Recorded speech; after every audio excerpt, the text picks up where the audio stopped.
Hello, and welcome back to Bengal Bites, a podcast about the Cincinnati Bengals from a real, honest perspective. I'm your host, Derek. This is episode 106. This is the Week 8 preview episode where we're going to discuss the upcoming game against the New York Jets at 1 o'clock on CBS at Paycor Stadium in Cincinnati. The New York Jets come in winless, 0-7, and things are not looking great for the New York Jets. This is about as low as you can get as a franchise, as a team. The Bengals were there themselves just about a week and a half ago before that Thursday night upset against the Pittsburgh Steelers. Joe Flacco's coming out party, white Bengal game. Everybody was all excited, and it was a great win, 33-31 against those hated Steelers. And now you got people talking about this is a trap game for the Bengals because they're 6.5-point favorites over the Jets. But things can turn in a very short amount of time, just like the Bengals, seemingly their whole season was flips with that one win. The similar thing could happen with the Jets. Everybody is down on the Jets, talking about maybe they're going to fire the coach before his first season is even up. Nobody gives the Jets a chance, including their own fans. But the Jets are getting some players back, although the Jets are going to be without a couple of key players that would potentially help them in their chance to get an upset. There's some favorable things for the Bengals, but there's also some things maybe not working against the Bengals, but more negative news, not great news. If you're a Bengals fan, depends on your perspective on things, as always. But we're going to talk about the matchups we expect in this game against the Jets and what the Bengals are going to have to do to stay on that winning streak, keep this one-game winning streak alive. From the perspective of the Bengals, obviously the biggest story for the last couple weeks has been the Joe Flacco coming in, replacing, what was that guy's name? Jake Browning, something like that. It doesn't matter. He's not playing anymore. They got Joe Flacco out there, Joe 2.0, as some people refer to him as, or Joe Cool, or I don't know what he's, old Joe. We got new Joe, whatever you want to call him, Joe Flacco.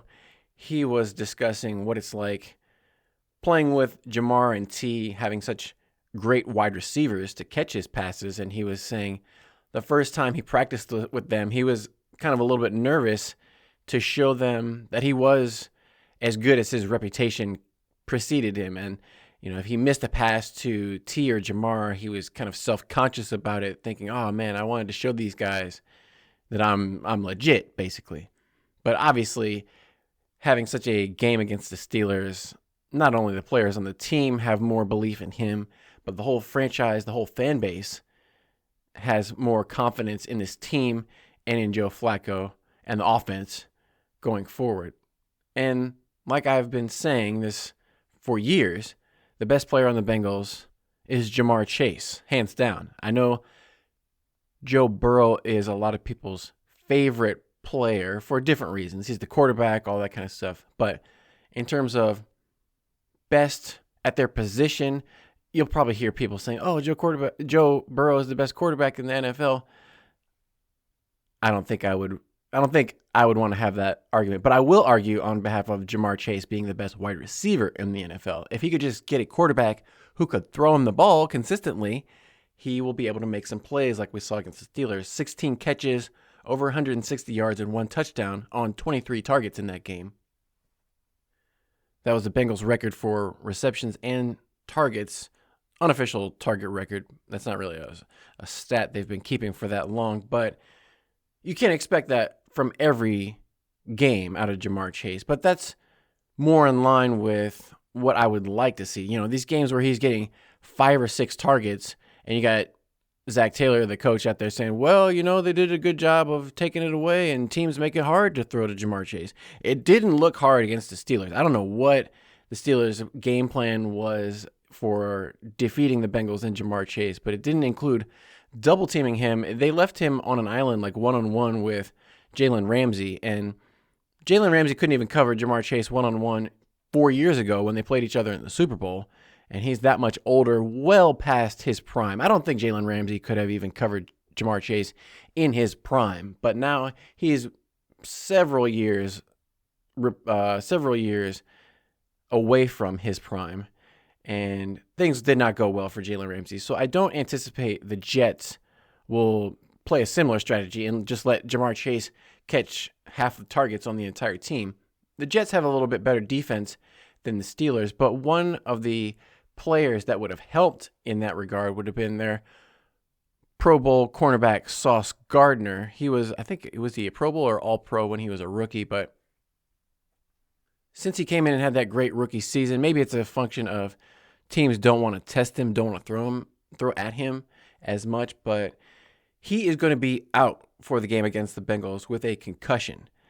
He might have gone against T. Higgins because he's a little bit taller, rangier defensive back, but it's not going to matter because he's not going to play in this game. Jamar Chase described him as being a more handsy, more physical, grabby cornerback, a.k.a. pass interference, illegal contact, but they're not going to have him in this game. But the Jets defensively are stronger than most teams up front. Their defensive line, especially Quinnen Williams, their nose tackle, defensive tackle, is going to give a test for this Bengals interior offensive line. He's one of the best in the NFL in that regard. The Jets have some pretty strong edge rushers. And then Quincy Williams, the middle linebacker, is going to be coming back for the Jets. He's missed the past few games. I think it was a hamstring injury. He's back behind his brother, Quinnen. And so the Williams brothers are going to be back in full strength on defense. I think Brandon Stevens was a cornerback for the Ravens last year when the Bengals torched them. And hopefully, for his sake, he plays better than they did last year with the Jets. But offensively, it's going to be a question of, can the Bengals keep that running game going with Chase Brown? Last week against the Steelers, that Thursday night game, they were able to pick up the most yards on the ground they had all season. And it was like watching a different offense. The defense looked a lot of the same, but offensively, the Bengals looked like a totally different team with that extra maybe boost because of Joe Flacco in the lineup. Hopefully that trend continues, and with this even more time to prepare for this game because they played last Thursday, they've got that little mini bye, extra few days to prepare for this game against the Jets. Hopefully that means that Joe Flacco is even more comfortable, more familiar with the offense, and he'll be able to do even more in terms of finding the right play for the offense to get in. In terms of press conferences, the storyline that was going around this week was they interviewed Joe Flacco, and he was talking about how he's adjusting to living in Cincinnati now without his 5 kids and his wife there along with him. He said that he started doing that when he played for Cleveland last year. He didn't know which way things were going to go with his career, so the kids stayed back on the East Coast, didn't move with him. Same thing in Cincinnati. He's leaving the kids back on the East Coast. They're not traveling with him to Cincinnati, so he's probably just staying in like a extended, not extended stay America, but something, like a hotel or whatever he's got, maybe a condo for a few months or something. But he was talking about going out to eat at restaurants by himself and talking about how when he was younger, he used to see guys at the bar eating by themselves and, man, they must be really lonely. But now that he's older, he realizes, man, those guys are in heaven. And then they asked Jamar Chase, it's so funny. They asked Jamar Chase about what Joe Flacco says. Like, Jamar Chase is like listening to Joe Flacco's press conferences like he cares. Like, Jamar Chase has better things to do with his time than to keep up with the storylines of what the backup quarterback said about eating out by himself or whatever. But, that's the narrative that these reporters have to come up with something. They have to write about something. So they have to come up with this narrative storyline. Just like I always say, this is like wrestling, WWE. You got the storylines in wrestling, professional wrestling, and they have the backstage interviews with the guys. If you're some other wrestler, you may not necessarily be paying attention to every other wrestler's storyline. So it's a similar thing here. They're asking Jamar Chase, what does he think about eating out by himself? He's like, what? I would never do that. And everybody laughed at it and said, like, oh, Jamar Chase he's just too young. He doesn't understand what it's like to be an old person and want to go out and eat by yourself.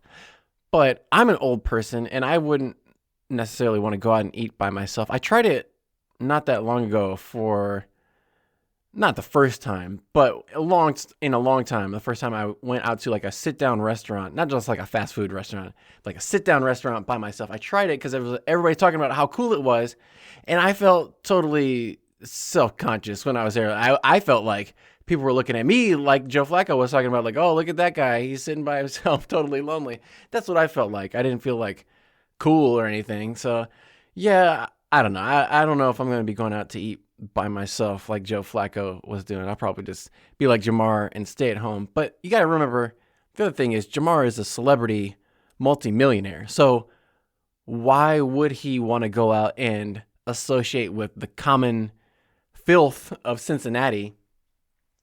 I'm sure he would rather not be bothered for autographs and have people coming up to him and, oh, do the gritty and all this shit. Like, get away from me. If I was Jamar Chase, I wouldn't have anything to do with fans out at a restaurant. So I totally understand where he's coming from in that regard. I don't think it necessarily has anything to do with age. It might just be his status in society has something to do with it too.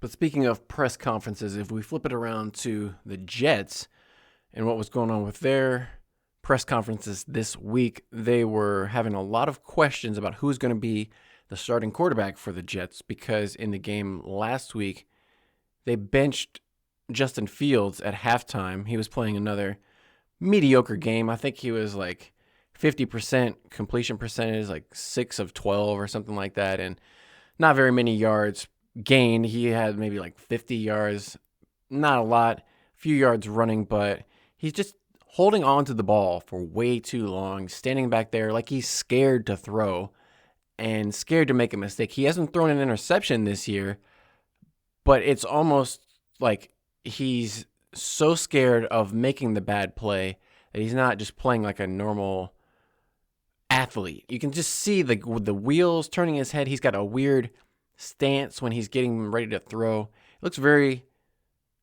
out of character for Justin Fields. I don't know what's going on with him, like mentally. It's got to be like a psychological thing or something, but they pulled him out and put in Tyrod Taylor, if you want to pronounce it correctly.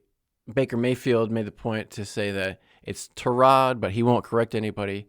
But then, you hear like even the New York Jets announcers they really hit the I in the Tyrod Taylor. They really accentuate the apparently mispronunciation of Tyrod. But anyway, it's not going to matter because he is not going to travel with the Jets to Cincinnati due to a knee injury that he suffered. He said he took a helmet to the knee, and that was the same knee that he had surgery on in the offseason. He's not going to be playing, so it's going to be another start for Justin Fields. And then they've got their backup quarterback, Brady Cook, is also going to be activated for this game. I mean, I wouldn't be surprised to see this rookie, Brady Cook. I mean, he can't be that much worse than Justin Fields, who is just totally ineffective. If the Jets aren't able to put up any points by halftime again, I wouldn't be surprised. I mean, what do you got to lose, honestly? If you're Aaron Glenn, he was very cagey about not announcing who the starting quarterback is going to be. And then who knows if that plan changed once they figured out that Tyrod Taylor wasn't going to be able to play in the game. He kept it kind of under wraps, saying it was a way to keep his competitive advantage going into the game. He doesn't want to give the Bengals the knowledge to know who do they need to prepare for. But honestly, it shouldn't really matter that much because neither one of them was that great. I mean, Tyrod Taylor, when he came in, yeah, he had a little bit more success moving the ball, but he also threw 2 interceptions, 2 more than Justin Fields has all season. So it's kind of a double-edged sword. Yeah, he was having a little bit more success, but also much more negative plays in the interception category. For the Bengals on defense, they're most likely going to have Trey Hendrickson return. He missed last game with that hip injury, but he was limited in practice. He's listed as questionable going into this game. Cedric Johnson, who was on injured reserve due to calf, he practiced all week, but he's listed as out for the Bengals. He's not going to make his season debut. And there are 3 other players on the Bengals who are listed as doubtful. Matt Lee, the center. Cam Sample, defensive end, is dealing with a knee injury. He's going to be out. And then Marco Wilson, Cornerback is also doubtful. All three of those guys are doubtful. That may mean that Cam Taylor-Britt is going to be active again on defense. He was inactive last week for the first time, didn't get to play at all. And with Marco Wilson sitting down, that'll likely mean more Josh Newton and DJ Ivey, but I wouldn't be surprised if Cam Taylor-Britt, maybe that was just kind of to send him a message like, hey, we're going to make you inactive for a game, and whatever, maybe it was like a punishment type of thing. Like last year, they did the similar thing with Jermaine Burton, kind of made him inactive until he could figure out how to show up to meetings and practice on time. And we don't know what's going on behind the scenes with Cam Taylor-Britt. Maybe it's a similar thing where he's out partying, staying out, and then not coming to practice on time or whatever, and that could be part of it. Not only the fact that he's been playing quite poorly, but maybe there's something else that has gotten him into the doghouse with the coaching staff. But for the Jets, I already mentioned Sauce Gardner is going to be out. The Jets are much more injured. They're dealing with a lot more injuries than the Bengals, and they've got a lot of players who are actually going to be out in this game definitively. Bengals right now only have one player who is for sure going to be out. The Jets players who are going to be out is Sauce Gardner, but also Cam Jones, linebacker. Kene Nwangwu, running back, is going to be out with a concussion. Josh Reynolds, wide receiver, is dealing with a hip injury that's popped up on him on Friday. He all of a sudden didn't practice. He's going to be out. Stone Smart, the tight end, is going to be out with a quad injury. Tyrod Taylor, we already mentioned, the quarterback, he's going to be out and not traveling. Jay Tufele, a former Bengal defensive lineman, he's dealing with a knee injury, did not practice this week. He is out. And then wide receiver, Pro Bowler Garrett Wilson is out with a knee injury. He did not practice all week. He's not going to play in this game. So two of the Jets' top players, Garrett Wilson and Sauce Gardner, not going to be playing in this game. They're getting a little bit of help back with Jermaine Johnson's going to play. Quincy Williams, like I mentioned, is going to play. It looks like Mason Taylor, the rookie tight end and son of Jason Taylor, is probably going to play in this game. He's questionable. Breece Hall, their starting running back, is also questionable, although he was able to practice. And then Michael Carter II looks like he's going to play. He had a concussion a couple weeks ago, but he is full, no injury designation for him. So the Bengals have the advantage in terms of injury. They have much more healthier roster, with the exception of Joe Burrow, of course, but Trey Hendrickson, Jamar Chase, T. Higgins, B.J. Hill, a lot of the big-name players are going to be up and ready to go for the Bengals. Now, one player who is going to be healthy but probably won't play as much as he's used to is Logan Wilson, the linebacker, captain of the team, who was active but spent most of his time on the sidelines last game and last couple games. And because of that, he has requested a trade from the team. I don't expect the Bengals to make any moves in that regard, but Logan Wilson has been effectively benched in favor of two rookie linebackers who haven't been playing especially well, not necessarily better than Logan Wilson was playing, but I guess the thinking is they're younger, more potential down the road for them to get better than Logan Wilson is. Logan Wilson is 29 years old. He's kind of on the downhill. He's probably not going to get a whole lot better than he's been playing right now, and it's just going to get worse and worse.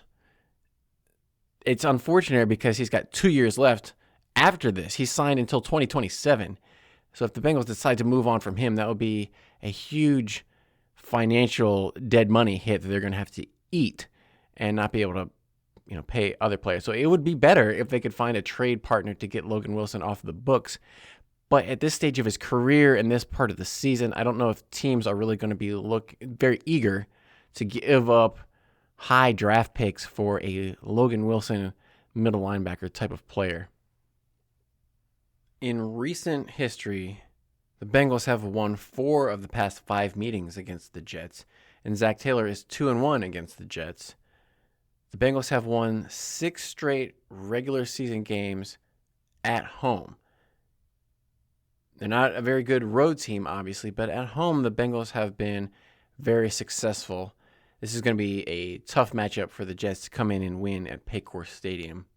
But anything can happen any given Sunday, like they say.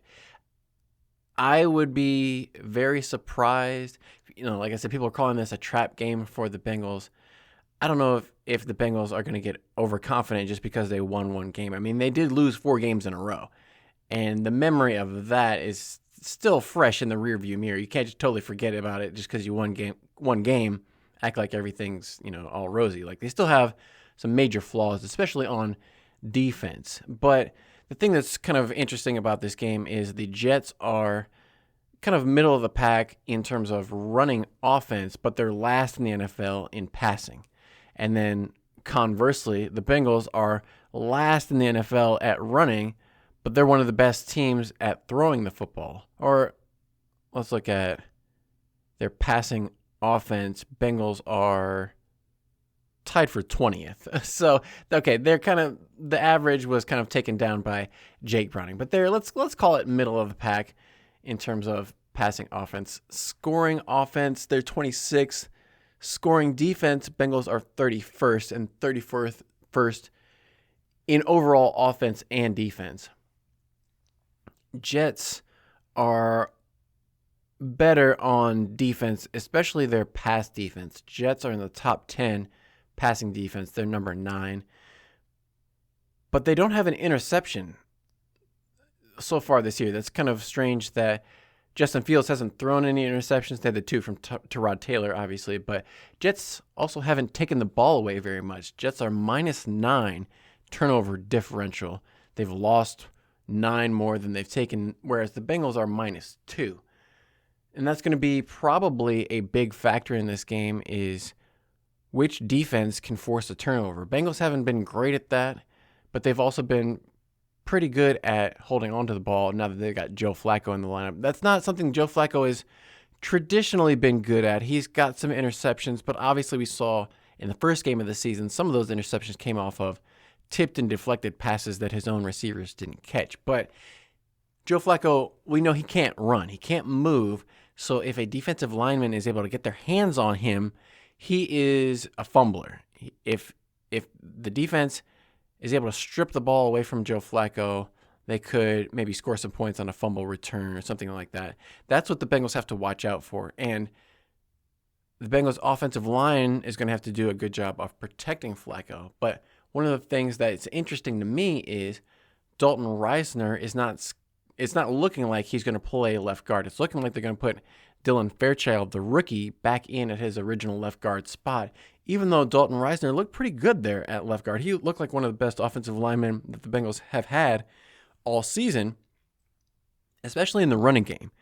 When he was in the run blocking last game, he was leading the hole for Chase Brown. And so it's surprising to me that they're going to put Dylan Fairchild back in there along with the other rookie, Jalen Rivers. I know, again, they're kind of playing for the future and playing 2 rookies on offensive line, just like they played 2 rookies at middle linebacker.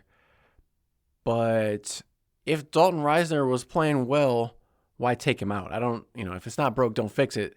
He was looking pretty good. I know you don't want to lose your spot due to injury if you're a player, but the results for Reisner were looking not that bad. So maybe, and I wouldn't say that Jalen Rivers has necessarily played that well either. So maybe they're going to put Fairchild at left guard, move Reisner to right guard, but I think they're going to stick with Rivers and Fairchild there.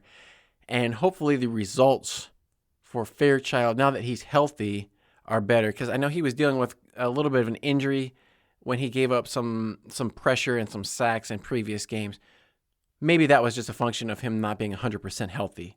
And so if he's 100% healthy, hopefully he'll look better than he did. But that was a little bit of a surprise. But the Bengals are going young, except for at running back. We haven't seen a lot of Taj Brooks really at all. He's their 6th-round pick, and we've seen him sparingly in special teams, but that's about it. It's been primarily Chase Brown and Samaje Perine at running back, and only when the game was a complete blowout did we see any Taj Brooks, which is a little bit disappointing, I guess you'd say, just because he was really their only offensive weapon that they brought in the offseason, and they haven't been able to do much with him, but they haven't been able to do much running the ball in general. But a couple interesting notes. Chase Brown, that was his season high of rushing with 108 last week. Demetrius Knight is second in the NFL among rookies with 50 tackles. And then his other rookie linebacker counterpart, Barrett Carter, has had double-digit tackles in each of the past 2 games that he's been the starter, basically. Cornerback DJ Turner, their number one coverage guy, he leads the NFL with 13 passes defensed, and he's been breaking up passes. He had 5 in one game. Jordan Battle has a career high of 3 interceptions already, and Ryan Rico leads the NFL in gross punting average.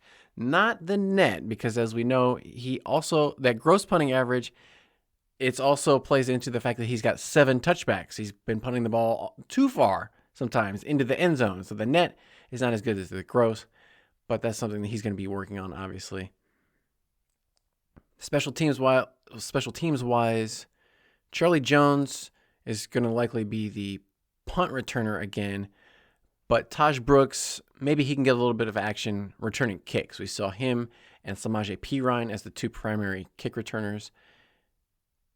We need a little bit better out of the kick return game because it's so much easier to score. It sounds obvious, but it's so much easier to score when you're starting closer to the other team's goal line.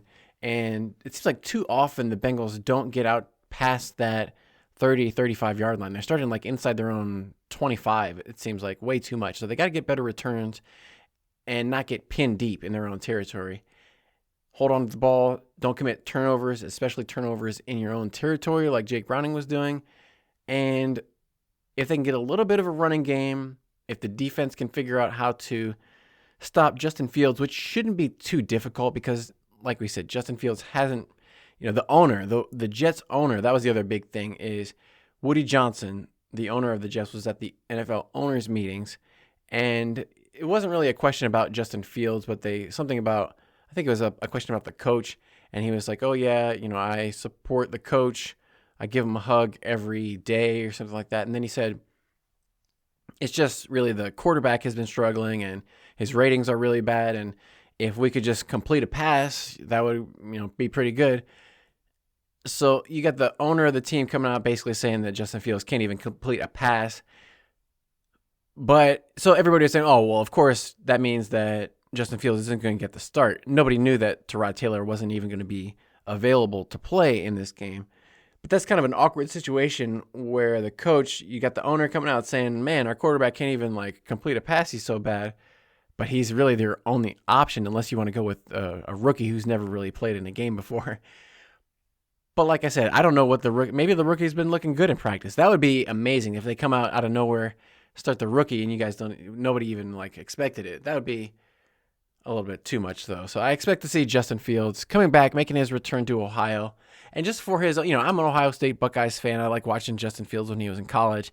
So I don't want to see him go down in flames like this, but I don't want to see him beat the Bengals either. So I hope it's a good game. I hope he looks good, but the Bengals still come out on top. And Jamar Chase can, without Sauce Gardner in the lineup, hopefully Jamar Chase and T. Higgins can combine for 500 yards and 4 touchdowns or something like that. But the weather's looking good. No rain in this game, no rain in the forecast for this game, which is good because the Bengals rely so heavily on the pass.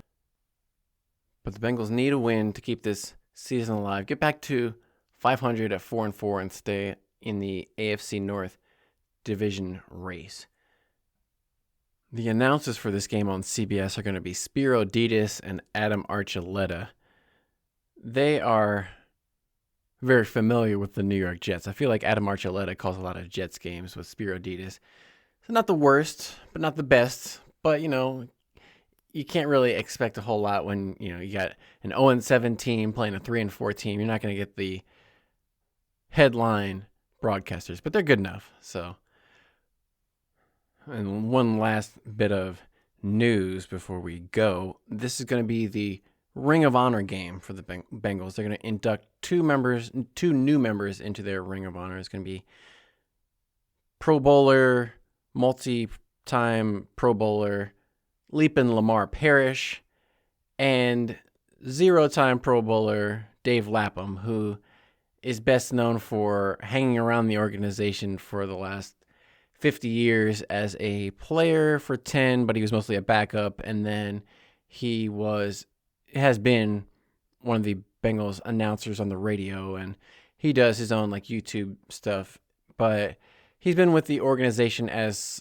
in some capacity for 50 years. So it's more like a longevity award because he was never really like that great of a football player, and he's honestly not even a great broadcaster, I don't think. Like, he doesn't add that much to the games, but I don't really listen. Like, I'm sure people have some nostalgia for Dave Lapham, but somebody like, I don't know, if they like Dave Lapham's calls, they must be insane because whatever I don't know.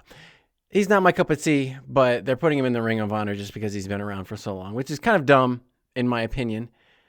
There's people who like Bob Trumpy he was a better broadcaster because he was on NBC. He has a better voice. He was a better player. I don't know. I think Bob Trumpy should get in instead of Dave Lapham, but they're loyal to Dave Lapham for whatever reason, so he's going to get in. Interestingly, one of the players who got in last year was planning to make the trip back, but there's a little snafu in the travel arrangement, so Corey Dillon went on to X and let his displeasure be known that somehow the Bengals, they got him a reservation with Delta, but when he showed up at the airport, Delta told him that the reservation had not actually been paid for by the Bengals. So he had an itinerary that he printed out and he showed to everybody on social media like, hey, this is what they told me. I showed up at the airport, and then Delta says, actually, that reservation is not paid for, which I don't know how you get a reservation and a confirmation number if it's not paid for. So maybe a little bit of a miscommunication going on there, but Corey Dillon said he was disgusted. He said, like, F the Bengals, take my name off the stadium and all that kind of stuff. So he was a little bit perturbed, as you would be if you went all the way to the airport and they said, actually, oh, you don't have a ticket. But similar kind of sentiment from Boomer Esiason, who was saying that the Bengals didn't offer to pay for his flight and offered him a discount rate on the hotels. I don't think Boomer Esiason is going to be showing up this weekend. So they may be down a few Ring of Honor alumni for this game. Obviously, they're not going to mention any of that during the game or during the ceremony or anything, but everybody in the Bengals fan sphere should know that Corey Dillon said the Bengals did not pay for his tickets. Bengals, of course, came out through one of the other reporters. That's so weird how these reporters, they act like they work for the team, and anything that the team tells them, they just repeat it as if it's a fact. So one of these other reporters said, well, the Bengals said they paid for it, so the Bengals paid for it. He just takes everything they say at face value. I don't believe anything the Bengals say. I'm assuming they've screwed over Corey Dillon, and I'm going to believe him instead of them. So I'm about to I want to curse so bad. My inner Corey Dillon is coming out, and I want to curse out the Bengals, but I won't do it. I won't stoop to their level. But hopefully it's a good day for the Bengals players. I don't really care about the franchise that much. Or Zach Taylor. He can. Anyway, Bengals, they need to win to keep this season alive. So we'll come back after the game in the next episode and break it all down. The good, the bad, the ugly, everything that happened.